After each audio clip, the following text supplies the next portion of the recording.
આ વિડીયોમાં આપણે એ જોવાના છે કે ગુજરાતમાં સમરસ હોસ્ટેલના જે એડમિશન માટેના ફોર્મ ચાલુ થયા છે તેનો A to Z માહિતી સાથે તમે ફોર્મ કઈ રીતે ભરી શકો છો, રજિસ્ટ્રેશનથી લઈ અને સબમિટ સુધીની સંપૂર્ણ માહિતી આપણે લાઈવ ડેટા સાથે જોવાના છીએ, જેથી કરીને જે પણ ભાઈઓ બહેનો પોતાના ઘરે મોબાઈલથી ફોર્મ ભરતા હોય તો એને કાંઈ પણ પ્રકારનો પ્રોબ્લેમ આવે નહીં.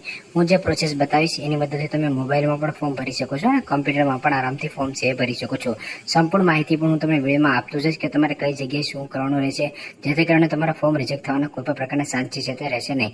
સમરસ હોસ્ટેલ માટેનું તમે ફોર્મ ભરી લો, ત્યાર પછી તમારો પ્રોવિઝનલ મેરિટ લિસ્ટ છે તે ડિક્લેર કરવામાં આવતું હોય છે. એમાં તમારું નામ હોય ત્યાર પછી તમને એડમિશન છે તે મળતું હોય છે. તો પ્રોવિઝનલ મેરિટ લિસ્ટ ડિક્લેર થશે ત્યારે પણ હું વિડીયો છે બનાવી દઈશ. તો જો તમે ચેનલમાં નવા હોય તો ચેનલને સબસ્ક્રાઈબ કરી રાખજો અને ડેઈલી અગત્યના અપડેટ માટે ઇન્સ્ટાગ્રામ પેજમાં ફોલો કરી લેજો, કારણ કે ઘણીવાર વિડીયો બનાવવાનો સમય ના મળતો હોય તો ઇન્સ્ટાગ્રામ પેજમાં અપડેટ છે તે આવી જતી હોય છે. તો સમરસ હોસ્ટેલ માટે તમે ફ્રેશ એપ્લિકેશન પણ કરી શકો છો, રિન્યુઅલ એપ્લિકેશન છે એ પણ કરી શકો છો. જે વિદ્યાર્થીઓ આ વર્ષે નવું એડમિશન લેવાના છે એ વિદ્યાર્થીઓ ફ્રેશ એડમિશન તરીકે ગણાશે. તો સમરસ હોસ્ટેલનું ફોર્મ ભરવા માટે તમે જે પણ બ્રાઉઝર યુઝ કરતા હોય એમાં ગૂગલ અથવા તો જે પણ બ્રાઉઝર હોય એમાં તમે સમરસ હોસ્ટેલ સર્ચ કરશો. તમારી સમક્ષ જે પેલી ઓફિશિયલ વેબસાઇટ આવે છે એના પર તમારે ક્લિક છે તે કરી દેવાનું રહેશે. વેબસાઇટમાં આવી ગયા પછી અહીંયા તમને નોટિફિકેશનમાં એ જ જોવા મળશે કે આ વર્ષ માટેની જે જાહેરાત કરવામાં આવી છે એનું ઓફિશિયલ નોટિફિકેશનની માહિતી છે એ તમને જોવા મળશે. હવે ફોર્મ કઈ રીતે ભરવું એ આપણે જોવાના છે. તો અહીંયા તમને છાત્રાલય ઓનલાઈન એડમિશન જોવા મળશે, એના પર તમારે ક્લિક છે તે કરવાનું રહેશે. એના પર તમે ક્લિક કરશો એટલે તમારી સમક્ષ કાંઈ આ પ્રકારનું ઓપ્શન છે તે જોવા મળશે. તો અહીંયા તમારું ઈમેલ આઈડી, પાસવર્ડ અને કેપ્ચા નાખીને તમારા લોકોને લોગિન છે તે કરવાનું હોય છે. પરંતુ આ એ વિદ્યાર્થીઓ હશે કે જે લોકોએ ઓલરેડી રજીસ્ટ્રેશન કરેલું છે અથવા તો રિન્યુ અરજી કરતા હોય તો એની પાસે ઈમેલ આઈડી અને પાસવર્ડ છે તે હોય છે. અને જે રિન્યુ વિદ્યાર્થીઓ હોય એ પોતાનો પાસવર્ડ ભૂલી ગયા હોય તો ફોરગેટ પાસવર્ડ પણ અહીંયાથી કરી શકે છે. પરંતુ જે પણ વિદ્યાર્થીઓ ફ્રેશ એપ્લિકેશન કરતા હોય તેને નવી અરજી, નવું રજીસ્ટ્રેશન છે તે કરવાનું હોય છે. તો નીચે રજીસ્ટર જોવા મળશે, એના પર તમારે ક્લિક છે તે કરી દેવાનું રહેશે. તો રજીસ્ટ્રેશનમાં આવ્યા પછી જે પણ તમારી માર્કશીટમાં નામ હોય એ મુજબ તમારે માહિતી ફિલઅપ કરવાની રહેશે. તો પહેલાં અહીંયા તમારું પ્રથમ જે પણ નામ હોય એ ફિલઅપ કરશો, ત્યાર પછી તમારા ફાધરનું નામ હોય એ ફિલઅપ કરશો અને ત્યાર પછી તમારી સરનેમ છે એ તમે ફિલઅપ કરશો. ત્યાર પછી નીચે અહીંયા તમને કેલેન્ડર ઓપન થશે અથવા તમે મેન્યુઅલી અહીંયા જન્મ તારીખની એન્ટ્રી છે એ કરી શકો છો. ત્યાર પછી અહીંયા તમારો જે પણ વેલિડ મોબાઈલ નંબર હોય, એક્ટિવ મોબાઈલ નંબર હોય એ તમારે અહીંયા ફિલઅપ કરી દેવો. ત્યાર પછી અહીંયા તમારી ઈમેલ આઈડી એકવાર નાખવાનું છે ને ફરીથી તમારે એ જ ઈમેલ આઈડી કન્ફર્મ છે તે કરવાનું રહેશે. એટલે કે એક જ ઈમેલ આઈડી તમારે 2 વાર અહીંયા નાખી દેવું અને ઈમેલ આઈડી છે એ જ તમારું યુઝર નેમ પણ ગણાશે. તમે જ્યારે લોગિન કરશો ત્યારે તમે ઈમેલ આઈડીની મદદથી જ લોગિન છે તે કરશો. તો ઈમેલ આઈડી પણ તમારે પોતાની જ અહીંયા એક્ટિવ હોય એ આપી.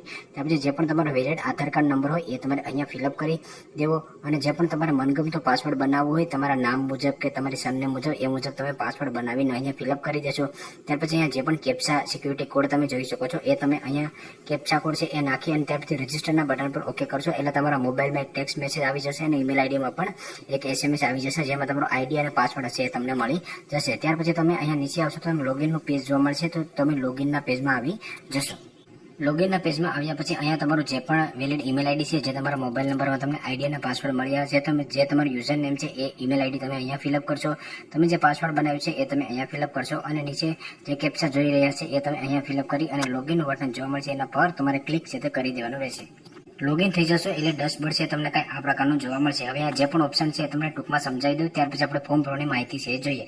તો જે પણ તમે રજીસ્ટ્રેશન કર્યું છે એમાં તમારી જન્મ તારીખ કે નામમાં તમારે કાંઈ ભૂલ રહી ગઈ હોય અને તમારે અપડેટ કરવી હોય તો અપડેટ રજીસ્ટ્રેશન પર ઓકે કરી અને તમારે નામ કે જન્મ તારીખમાં તમે સુધારો કરી શકો છો. ત્યાર પછી હોસ્ટેલ એપ્લિકેશન કે જે આપણે જ્યારે ફોર્મ ભરી રહ્યા છે એ હોસ્ટેલ એપ્લિકેશનમાં આવશે.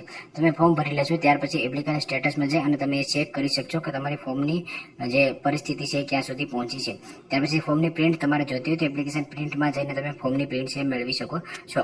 તો હવે જે હોસ્ટેલ એપ્લિકેશન જોવા મળશે એના પર તમારે ક્લિક છે તે કરવાનું રહેશે. હોસ્ટેલ એપ્લિકેશન ઉપર તમે ક્લિક કરશો એટલે જે ફોર્મ ભરવા માટેનું પેજ છે એ તમારી સમક્ષ ખુલી જશે.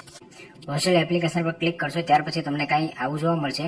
તો અહીંયા ઓલરેડી મેં માહિતી ફિલઅપ કરેલી છે એટલે ગ્રીન જોવા મળે છે. તમને લોકોને સમજાવવા માટે મેં માહિતી પહેલાં જ ફિલ કરી લીધી હતી. તો અહીંયા ગ્રીન જોવા મળશે. તમે જેવી રીતે માહિતી ફિલઅપ કરતા જશો એવી રીતે ગ્રીન છે તે થતું જશે. તો પહેલાં જે પણ ડોક્યુમેન્ટ તમારે અપલોડ કરવાના છે એની ઇંગ્લિશમાં માહિતી જોવા મળશે અને નીચે આવશે તો ગુજરાતીમાં તમને એની માહિતી છે જોવા મળશે. એ હું તમને લાસ્ટમાં પણ બતાવીશ કે કયા કયા ડોક્યુમેન્ટ તમારે અપલોડ છે તે કરવાના રહેશે.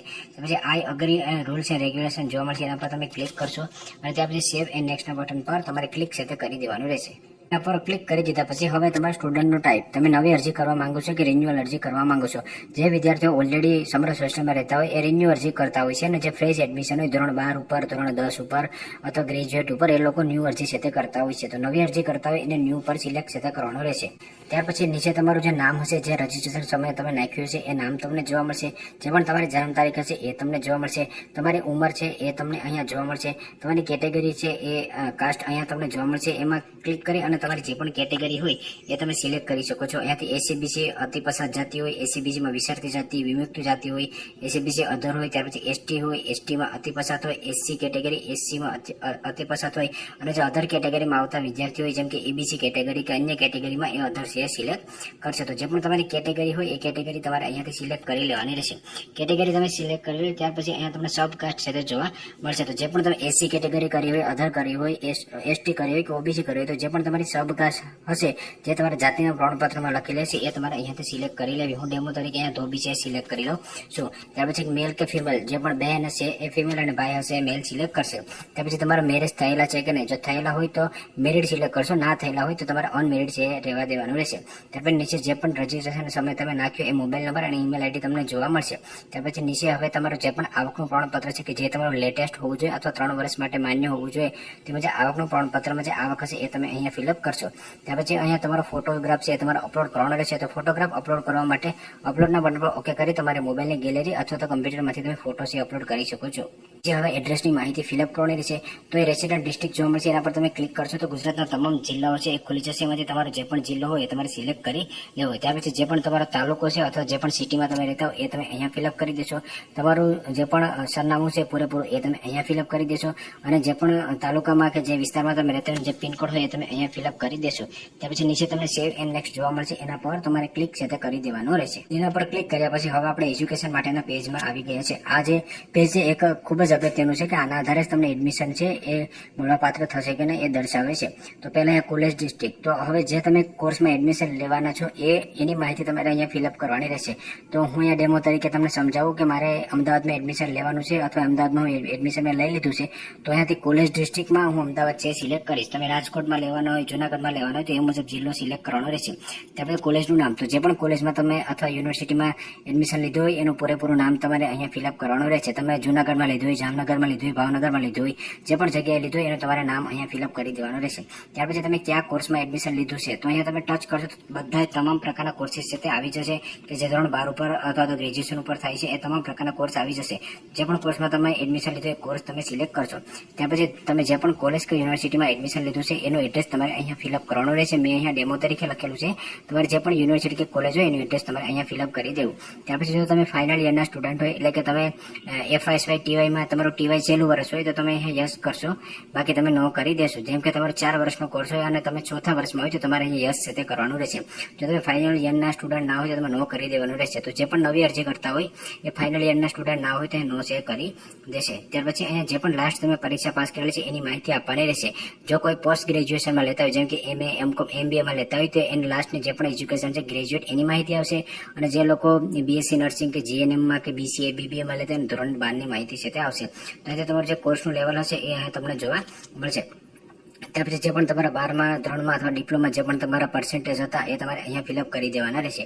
ત્યાર પછી જે પણ તમારો કોર્સ હતો એનું નામ તમારે અહીંયા ફિલઅપ કરી દેવાનું રહેશે. ત્યાર પછી તમે અહીંયા ધોરણ 12મું કે ગ્રેજ્યુએશન કયા વર્ષે પાસ આઉટ કર્યું એ તમારે અહીંયા વર્ષ છે લખી નાખવાનું રહેશે. ત્યાર પછી તમારું કોલેજ કે સ્કૂલનું નામ શું હતું એ તમારે અહીંયા લખી નાખવાનું રહેશે.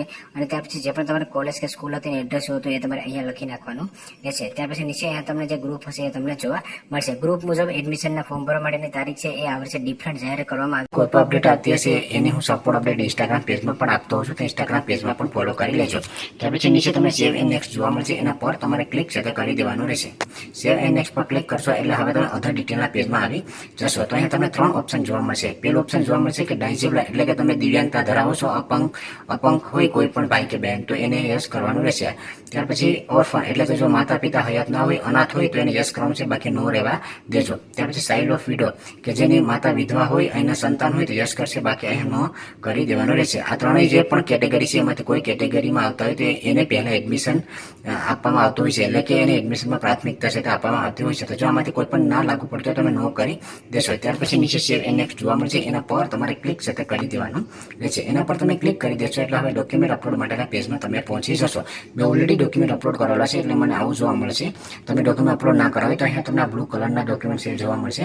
નહીં તો જે પણ તમે ડોક્યુમેન્ટ અપલોડ કરતા હોય એ જેપીજી, પીએનજી, પીડીએફ કોઈ પણ ફોર્મેટમાં અપલોડ કરી શકો છો.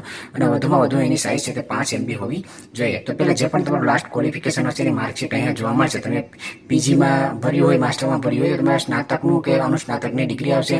તમે ધોરણ 12 ઉપર ભર્યું હોય તો ધોરણ 12નું અથવા ડિપ્લોમાની અહીંયા માર્કશીટ છે તે આવશે. તો જે પણ એ માર્કશીટ બતાવે છે એ મુજબ તમારે માર્કશીટ છે અપલોડ કરી દેવી. ત્યાર પછી તમારું લિવિંગ સર્ટિફિકેટ તમારે અપલોડ કરી દેવું.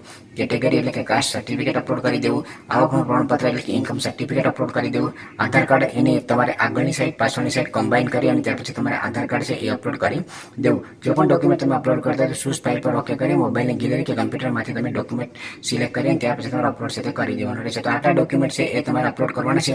તમારી કેટેગરી મુજબ અથવા તમારા કોર્સ મુજબ જો 1-2 ડોક્યુમેન્ટ વધે તો એ પણ તમારે અપલોડ છે કરી દેવું. ત્યાર પછી નીચે આવશો તો સેવ એન્ડ નેક્સ્ટ જોવા મળશે, એના પર તમારે ક્લિક કરી દેવાનું રહેશે.